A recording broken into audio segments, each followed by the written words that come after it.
Highway 53 bypass, the open road. Like most things in life, the Highway 53 bypass was born out of necessity. In fact, the idea was born more than 20 years ago, and now we're getting close to a new transportation reality.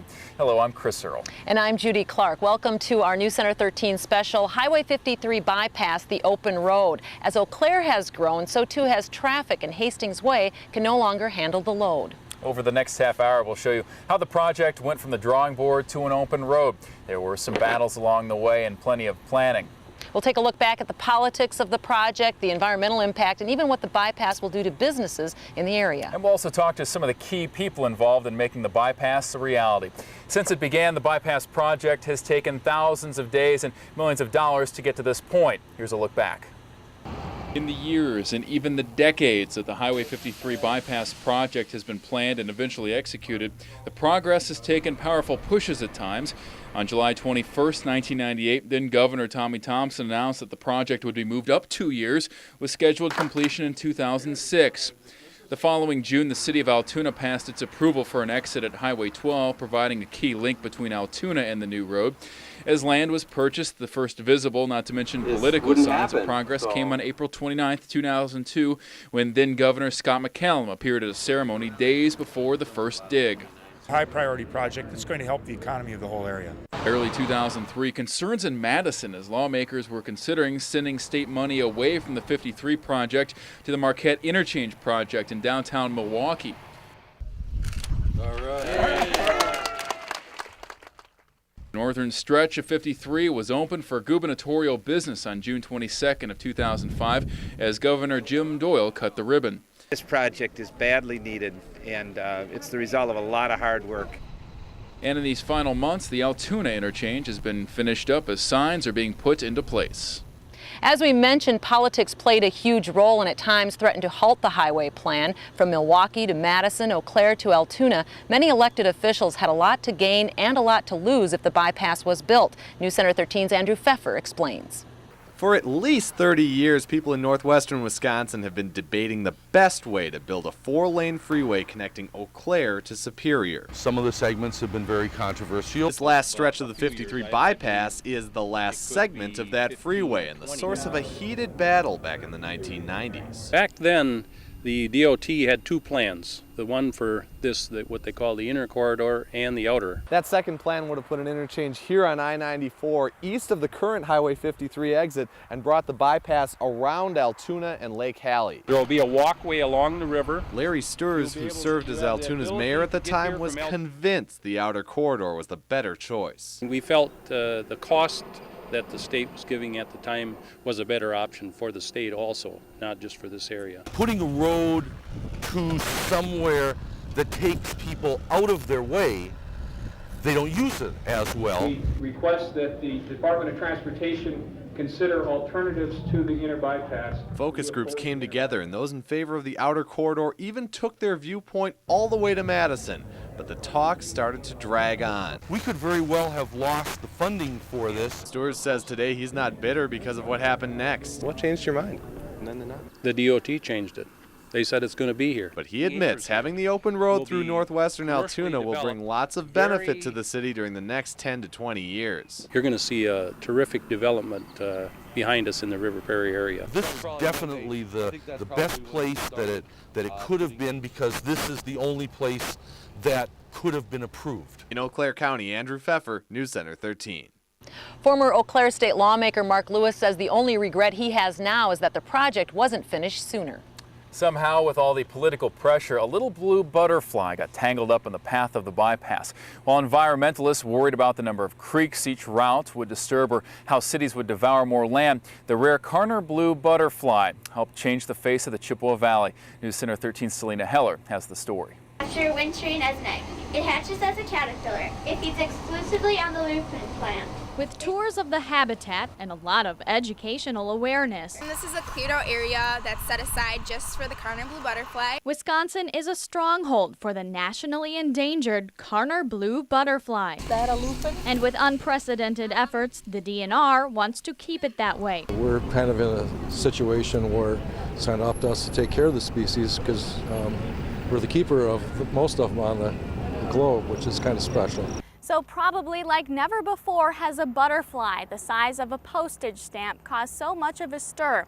In the years leading up to the bypass, there were public hearings and people setting out in earnest to ensure, by law, the habitat was kept intact. I don't know about the outer. We have questioned where they are, who netted them, so that we could check it out. The DNR will not tell us. So we question seriously whether there are Karner blues in the outer corridor. People who didn't want the inner bypass were out looking for butterflies. and the outer bypass had already been certified by various surveys as having several butterfly colonies. Ultimately, with some adjustment of the roadway, the DOT said the habitat could be avoided with the inner corridor, but it was impractical, if not impossible, to avoid it with the outer. They were prudent enough, I think, to realize that the scale of habitat that would have had to been dealt with would have been costly. That decision did and still does sit well with the environmental organization, the Sierra Club, which was most concerned about urban sprawl. Karner blue can easily survive the highway. Selena Heller, News Center 13. The Karner Blue Butterfly Conservation Plan continues to protect and manage the habitat today. When we come back, we'll talk with one man who battled to get the project rolling from the beginning, DOT Chief Planning and Operation Engineer Marty Beekman. And after more than a decade on the project, Marty passed the planning on to Don Gutkowski. We'll talk with Don about these final years of construction, that and much more on our special Highway 53 bypass. The open road continues.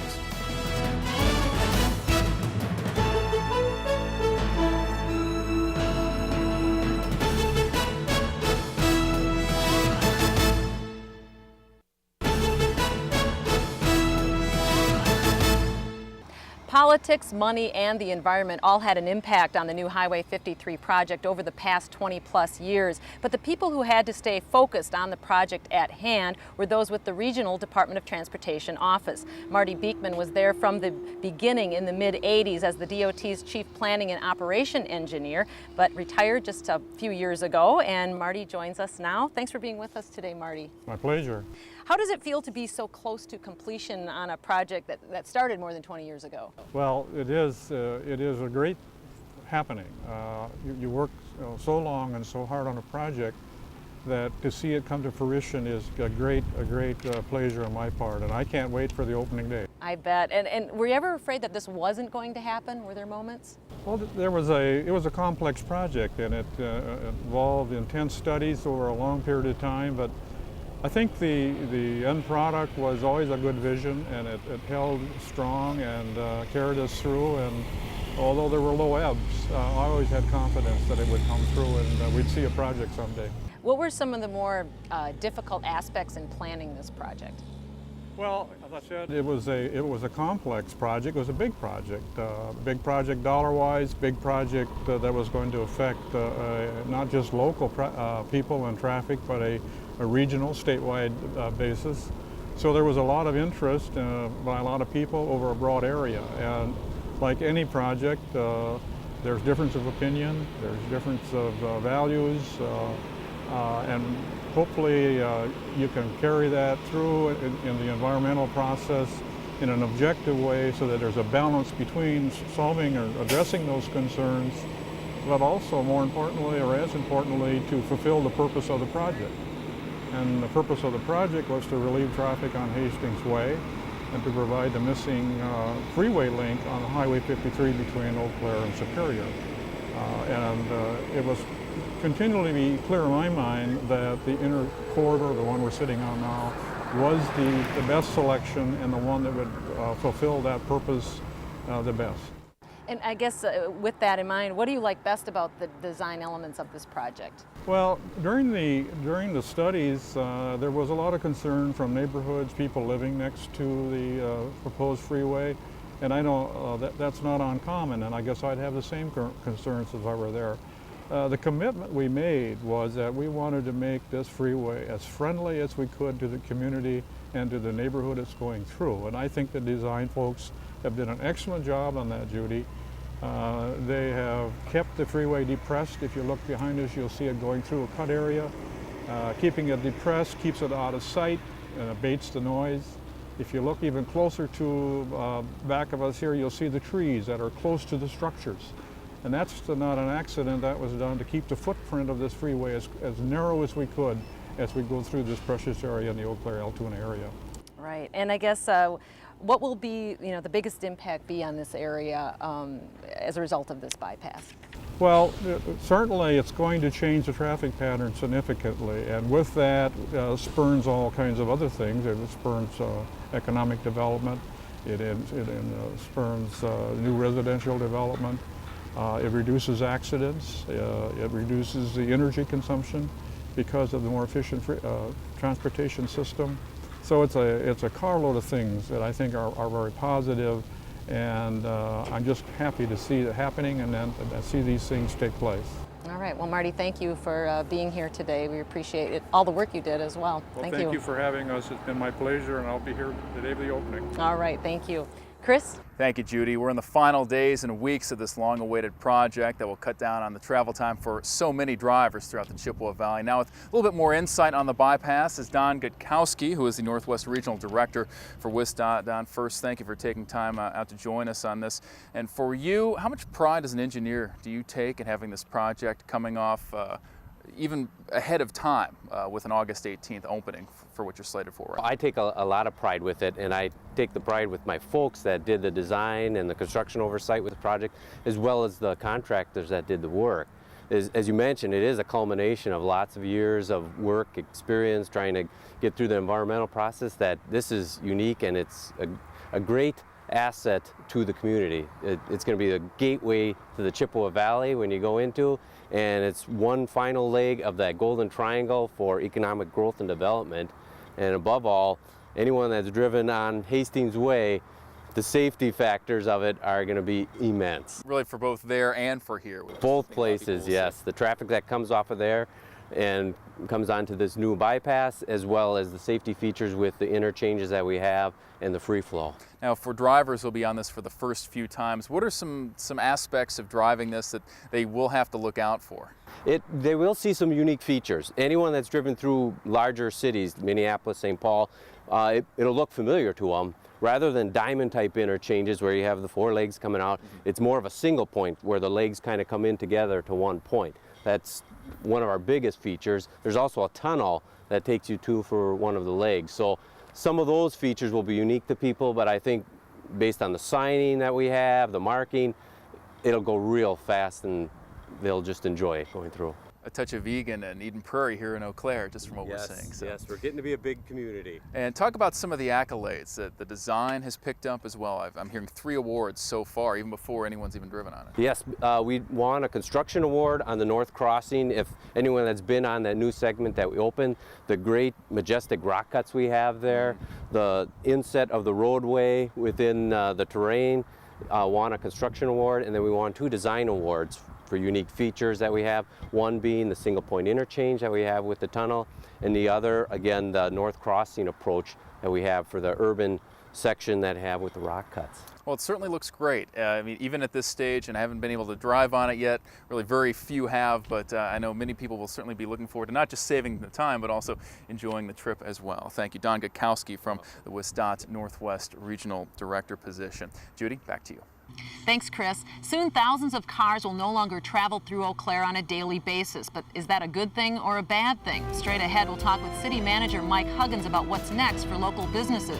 Our special Highway 53 bypass, the open road, will continue after this.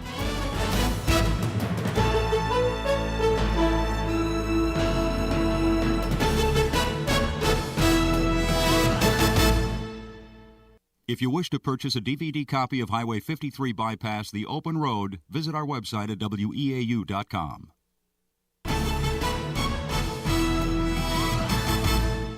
When the new bypass opens, it's expected to divert more than 20,000 vehicles a day off Hastings Way. That shift in traffic will have a definite impact on business and economic development in the area. News Center 13's Teresa Muaher has the story. It's probably the most explosive change in the city of Eau Claire since World War II. We've seen growth in Eau Claire, but it's been modest growth. This gives us an opportunity to move to the next level. And by the next level, Dave Duax, an Eau Claire City Council member, means better business for those on Eau Claire's Hastings Way because of less traffic. But even those coming from Wisconsin Rapids or Hudson can benefit. The ease of getting through, less time, less congestion, saves gas. That may not be a huge impact, but could add up in their pocketbook too. People won't just be saving gas and money, surrounding areas will also see changes. Typically, past studies have shown that usually about 77 acres around an interchange go towards commercial and maybe about 55 acres towards industrial. We're building a transportation network not only for Eau Claire, but for the benefit of others, especially when you see Altoona with 160 acres of new development and Halley with several hundred acres of development. It's really going to benefit a lot of other areas. The highway isn't open to traffic yet, but development is already growing. We've already seen properties sell up there, and you're going to see a new convenience store and a financial institution. And once it does open up, city leaders say it will be a new path to progress. The economic impact will be that as you open up new interchanges and new development areas, new properties are built. Those properties then pay taxes. That gives the cities who are struggling now financially more tax base. In Eau Claire, Teresa Muaher, News Center 13. Even though the road will bring in business and revenue for many cities, while the road was being built, those same cities benefited from the motel rooms and the fuel used by those who worked on the bypass. Judy. A lot of people have been following the progress of the economic development of the new Highway 53. One of those people is Mike Huggins. He tracked the project for more than 20 years in the city's community development department, and now he will see it open as the new city manager of Eau Claire. And joining us now is Eau Claire City Manager Mike Huggins. Thanks for being with us today, Mike. Thank you, Judy. You were in on the bypass planning issues from the beginning. You ever think that this day would come, or were there points when you thought this just is never going to happen? Well, I think there were certainly points back in the 80s and the 90s when this was a fairly controversial issue that wondered whether anything would ever happen.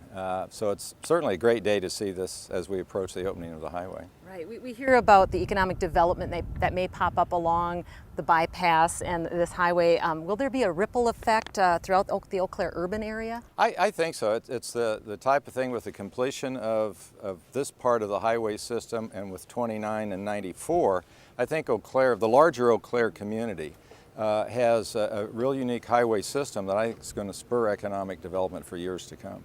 I guess what will the impact be of the current Hastings Way, the current Highway 53, as far as the businesses that line that highway? That's a major transition when the new highway opens and the traffic moves off of that. There's certainly a major impact on the reduction of the traffic there, and that's one of the things we've talked about for several years, and over the next few years one of the things we'll be addressing. But I think it's also an opportunity for Eau Claire and the businesses on the old 53 to look at a different way of designing, making some improvements, making that more kind of local traffic, pedestrian, business, customer friendly than it has been. How do you see the city's responsibility then, or what will be the difference of the city's responsibility on Hastings Way once it switches over? Well, we just completed, or in the process of completing, a jurisdictional transfer with the state, which took several years to negotiate, and there are a lot of issues in terms of who pays for what, but essentially it'll be the city's responsibility.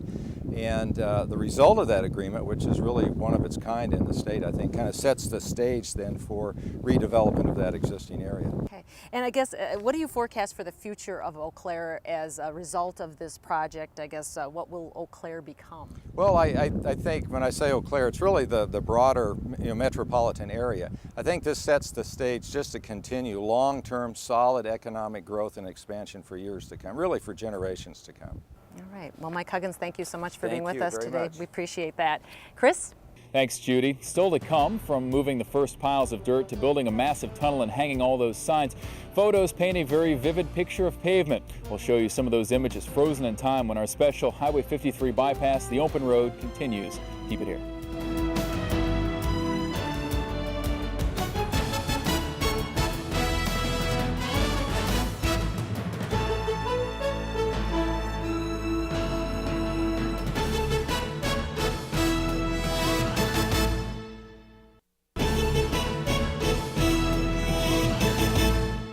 In August of 2002, bulldozers started moving dirt. Sparks were flying in July of '05, and you could see light at the end of the tunnel later that same year. We are overlooking the same pavement that drivers will soon experience, but before you merge onto the highway for the first time, here's a look at the years of hard labor involved in carving out a new highway.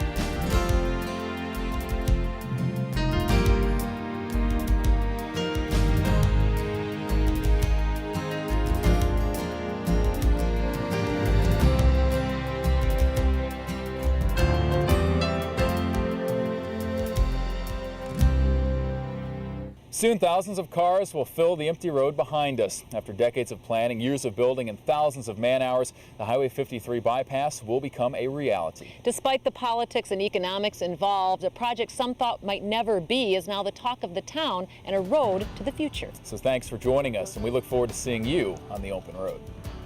If you wish to purchase a DVD copy of Highway 53 Bypass, the open road, visit our website at WEAU.com.